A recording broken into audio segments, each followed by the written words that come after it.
উদয়পুর পূর্ব পালাটানা এলাকায় মাছ ধরাকে কেন্দ্র করে ব্যাপক মারপিট।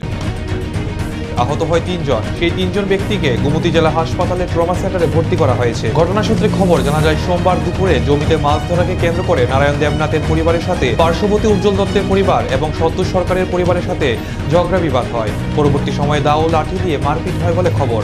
মারপিটে রক্তাক্ত হয় একই পরিবারের ৩ জন। রক্তাক্ত অবস্থায় ৩ জনকে কাকরাবন প্রাথমিক হাসপাতালে নিয়ে গেলে সেখান থেকে রেফার করা হয় গোমতী জেলা হাসপাতালে। আহতরা হলেন নারায়ণ দেবনাথ, মিঠুন দেবনাথ এবং শ্রীনিবাস দেবনাথ। সাংবাদিকের মুখোমুখি হয়ে বিস্তারিত তুলে ধরেন গোমতী জেলা হাসপাতালের চিকিৎসক। দুপুর 2:30 নাগাদ কাকরাবন হসপিটাল থেকে বাবা ও ছেলে 3 জনকে রেফার করা হয় এই গোমতী ডিস্ট্রিক্ট হসপিটালে মারামারি অ্যাসল্টের কেস হিসাবে। তো আমরা এখানে প্রাথমিক চিকিৎসা করে তাদের যা দরকার নেসেসারি ইনভেস্টিগেশন ও সিটি স্ক্যানকে যা লাগবে সব করানো হয়েছে। তারা এখন মোটামুটি স্টেবল আছে। আমরা এখন ওদেরকে ট্রমা সেন্টারে ভর্তি দিচ্ছি। কি নাম ছিল ম্যাম তাদের? তারা 2 জন ছেলে, একজন মিঠুন দেবনাথ ও শ্রীনিবাস দেবনাথ এবং বাবা নারায়ণ দেবনাথ। 3 জন ছিল। হ্যাঁ, তাদের বাড়ি পালাটানা।